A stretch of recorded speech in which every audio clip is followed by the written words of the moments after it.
প্ৰথম কথাটো হ'ল যে আমাৰ এটা ব্যক্তিগত সম্পৰ্ক আছে, আগৰ পৰা মই অহা যোৱা কৰি থাকোঁ আৰু সেইকাৰণে বহুদিন অহা নাছিলোঁ, এপাক সোমাই গ'লোঁ।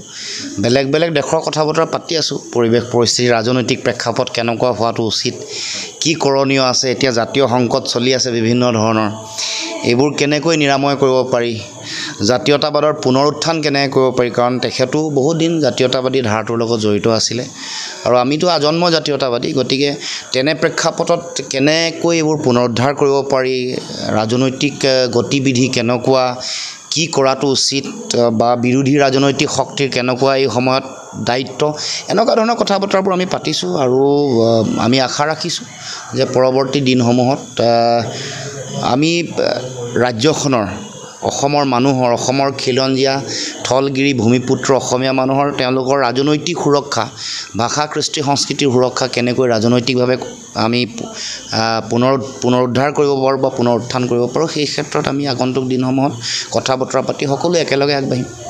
সকলো যিহেতু মানে পঞ্চায়ত নিৰ্বাচনৰ কাৰণে সকলো দল সংগঠন একত্ৰিত হৈছে, হয়, আজি কিবা আলোচনা হৈছে নেকি? তেনেকুৱা একেবাৰে স্পেচিফিক ৰাজনৈতিক বিষয় পঞ্চায়ত বা 26ৰ ইলেকশ্যন সেইবোৰ সম্পৰ্কত আলোচনা হোৱা নাই। মূল কথাটো হ'ল যে আমি গণতন্ত্ৰৰ যিটো সংকট এতিয়া আহিছে বিভিন্ন ধৰণেৰে, তাৰ পৰা উদ্ধাৰ পোৱাৰ উপায় কি, তাৰ উপৰিও অসমত যিটো আঞ্চলিক ৰাজনৈতিক ধাৰা কেনেকুৱা ধৰণৰ গতি প্ৰকৃতি বা এতিয়া বিভিন্ন আলোচনা চলি আছে, আমিও বিভিন্ন কথা বতৰা পাতি আছোঁ, সকলো আঞ্চলিক শক্তিৰ লগত আলোচনা কৰিছোঁ, কথা পাতিছোঁ। তেনেকুৱা এটা সময়ত আমি তেখেতৰ পৰাও দিহা পৰামৰ্শ লৈছোঁ কি কৰাটো উচিত, কাৰণ তেওঁ অভিজ্ঞ, দুবাৰ বিধানসভাৰ মজিয়ালৈ গৈছে আৰু নিৰ্দলীয়ভাৱে জিকিছে, এইটো এটা বৰ ডাঙৰ কথা। কাৰণ এই বোকাখাটৰ দৰে এটা সন্মানীয় সমষ্টি য'ত কাজিৰঙা আছে, সেই সমগ্ৰ পৃথিৱীৰ মানুহৰ কাৰণে এটা বিখ্যাত এটা সমষ্টি, গতিকে এই সমষ্টিৰ পৰা দুবাৰ বিধায়ক হোৱাটো নিৰ্দলীয়ভাৱে সহজ কথা নহয়। গতিকে আমিও অকণমান তেখেতৰ পৰা দিহা পৰামৰ্শ লৈছোঁ কেনেকুৱা ধৰণৰ ৰাজনৈতিক কূটকৌশল হোৱাটো উচিত, বিশেষকৈ আমাৰ জাতীয়তাবাদৰ ভৱিষ্যতৰ সম্পৰ্কতে আলোচনা।